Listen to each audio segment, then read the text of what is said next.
अस्सलाम वालेकुम दोस्तों, 9th वीडियो ट्यूटोरियल के साथ मैं फैसल ख्वाजा हाजिर हूँ।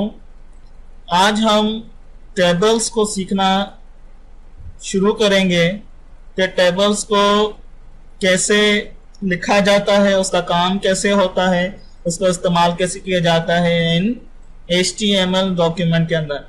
ठीक है, पहले जो वेबसाइट्स बनती थी, आज भी बनती हैं, वो टेबल्स के लेआउट्स में बनती हैं, लेकिन आजकल ज़्यादातर डिव्स में काम होता है। हम डिव्स को भी सीखेंगे, लेकिन टेबल का इस्तेमाल भी बहुत ज़्यादा होता है और तकरीबन टेबल्स को भी इस्तेमाल करते हैं, डिव्स को भी इस्तेमाल करते हैं, लेकिन टेबल्स को भी इस्तेमाल करते हैं। तो दोनों इंपॉर्टेंट हैं समझने के लिए।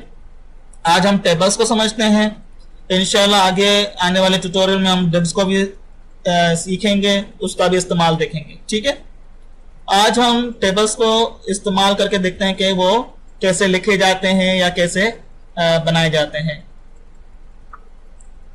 तो मैंने अपना एक टेक्स्ट एडिटर खोला, ड्रीम वीवर। उसमें टेबल के लिए टेबल का एक टैग अवेलेबल है। ठीक है, और टेबल को हमने क्लोज किया।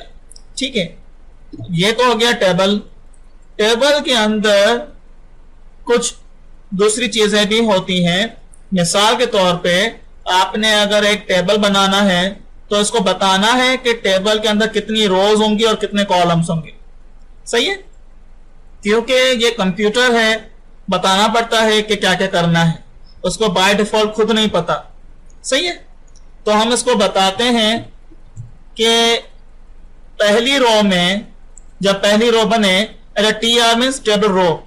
ओके, तो जब TR पहली TR, सही है, तो ये हो गई पहली रो। ठीक है, TR को बनाया और TR को क्लोज किया। ठीक है, ओपनिंग एंड क्लोजिंग। सही है, अब TR पहली रो हो गई, ये हो गई पहली रो, ये हो गया एक कंप्लीट टेबल। सही है, इसको साइड में रखते हैं पहले। अच्छा, इस TR पे काम करते हैं। सही है, अभी मैंने इसको कहा कि भाई एक रो बनाओ, भाई इसने एक रो बनाई TR। अब मैं कहता हूं इस रो में इतने कॉलम बनाओ। सही है, अब मैं कॉलम के लिए TD यूज करता हूं। TD होता है, ठीक है, टेबल डेटा। ठीक है, तो टेबल कॉलम आप समझने के लिए समझ लें कि टेबल कॉलम, लेकिन TD मीन्स टेबल डेटा। सही है, तो मैंने इसको ओपनिंग एंड क्लोजिंग की। अभी आप पे डिपेंड करता है कि इस रो के अंदर आपको कितने कॉलम चाहिए। जितने आपको कॉलम चाहिए आप उतने TD इस्तेमाल कर सकते हैं। फॉर सपोज मैं serial number, first name and last name, ठीक है, ये मैं एक रो में 3 कॉलम बनाता हूं। तो देखें, जो भी आप टेक्स्ट लिखेंगे वो इनके दरमियान लिखेंगे। सही है, ये रहा फैसल और ख्वाजा।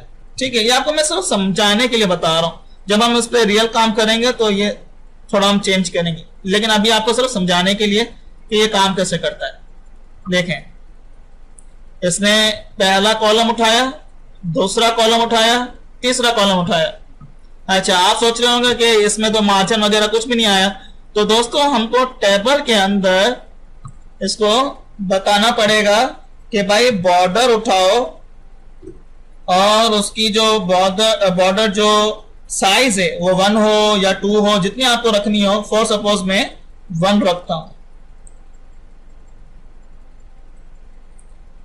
सही है, अब जैसे मैं इसको देखें, रिफ्रेश करूंगा, इसने बॉर्डर 1 उठा लिया। अब इसने मतलब वो बॉर्डर्स देना इसने स्टार्ट कर दिया। अगर मैं 2 करूंगा तो ये थोड़ी और थिक हो जाएगी। सही है, ये देखें। अच्छा, तो ये हो गया TR और ये हो गया TD। सही है, अभी मैं आपको समझाने के लिए एक और भी जो है वो टैग्स यूज होते हैं। TR के अंदर TH, टेबल हेडिंग।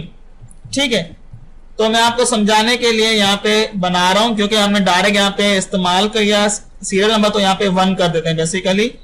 इससे ऊपर जो रो बनाते हैं उसमें हम हेडिंग दे देते हैं। आपने देखे होंगे ना, टेबल्स के ऊपर हेडिंग लिखे होते हैं, भाई ये फर्स्ट नेम है, ये लास्ट नेम है। ठीक है, इसका कॉलम ये है, इसका कॉलम ये है। तो मैं बता देता हूं कि भाई जो पहला कॉलम है वो सीरियल नंबर का है, दूसरा कॉलम जो है वो फर्स्ट नेम का है, और जो तीसरा कॉलम है वो लास्ट नेम का है। ठीक है, अब रिफ्रेश करें। अब जितने भी आप उसके कॉलम बनाते जाएंगे रोज के अंदर, वो पहला कॉलम जो है वो इसको असाइन उसी रो में होगा, मतलब उसी वर्टिकल डायरेक्शन में होगा। जो फर्स्ट नेम के होंगे वो उसी डायरेक्शन में होंगे, और जो लास्ट नेम के होंगे वो उसी डायरेक्शन में होंगे। ये देखें, जैसे मैंने इसको रिफ्रेश किया तो टीएच ने क्या किया, हेडिंग के हवाले से इसने खुद ही बोल्ड कर दिया इसने।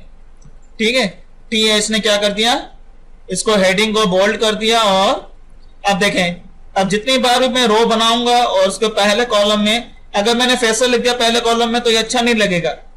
ठीक है, क्योंकि पहला कॉलम किसके लिए है, सीरियल नंबर के लिए है, दूसरा कॉलम है फर्स्ट नेम, और तीसरा कॉलम है लास्ट नेम। आप कितने भी कॉलम बना सकते हैं, कितने भी रो बना सकते हैं, ये आप पे डिपेंड करता है। सही है, आइए कुछ और इसके एट्रीब्यूट सीखते हैं। जैसे मैं आपको बॉर्डर तो बता दिया, एक और रो यूज होते हैं cell spacing and cell padding. ठीक है, सेल पैडिंग 10 कर देते हैं। फॉर सपोज मैं आपको समझाता हूं, ये देखें क्या करेगा। देखा इसने क्या किया, इसने विद इन सेल इसने साइज को इंक्रीज कर दिया। क्या किया, इसने विद इन सेल इसने साइज को इंक्रीज कर दिया। ठीक है, अब जितने भी सेल होंगे, जितने भी कॉलम होंगे, उसके अंदरूनी साइज को इसने बढ़ा दिया। ठीक है, अगर मैं सेल पैडिंग यूज की, ठीक है, अभी मैं सेल स्पेसिंग यूज करता हूं। ये देखें, अब सेल स्पेसिंग देखें क्या करता है। सेल स्पेसिंग फॉर सपोज मैंने 5 कर दिया।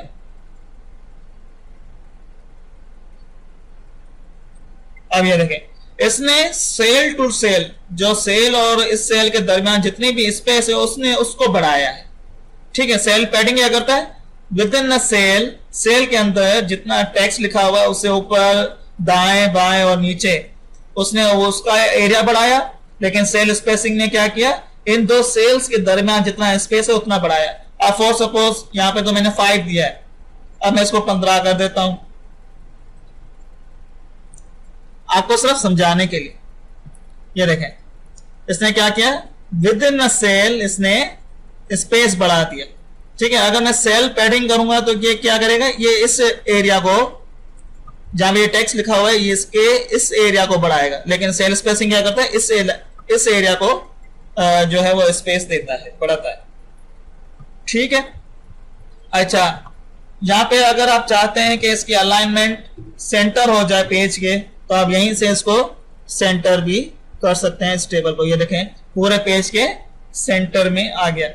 ठीक है, जब हम इसको CSS यूज करेंगे तो इसको और भी हम ब्यूटीफुल और ऐसा बना सकते हैं। ठीक है, अच्छा, एक और रो बना लेते हैं।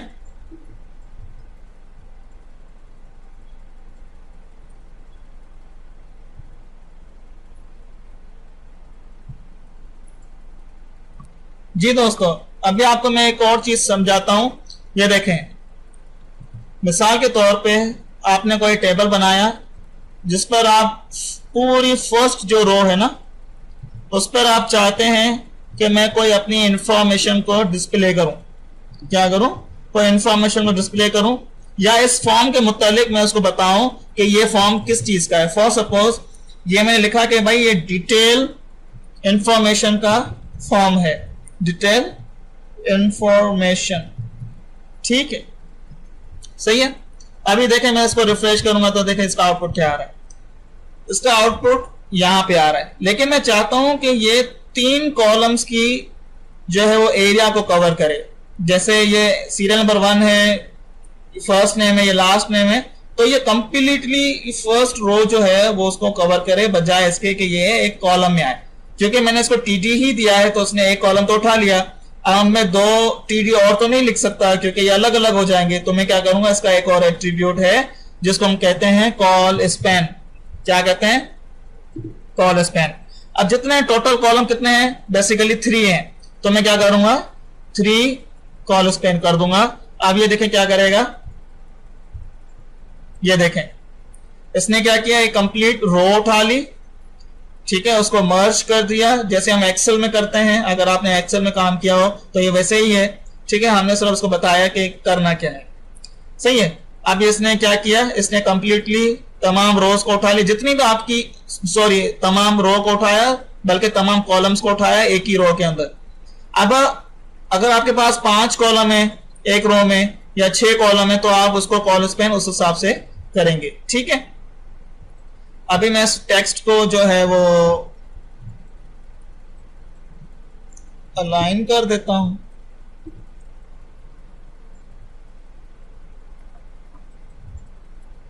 ये देखें अलाइन क्या हो गया, ये सेंटर में हो गया।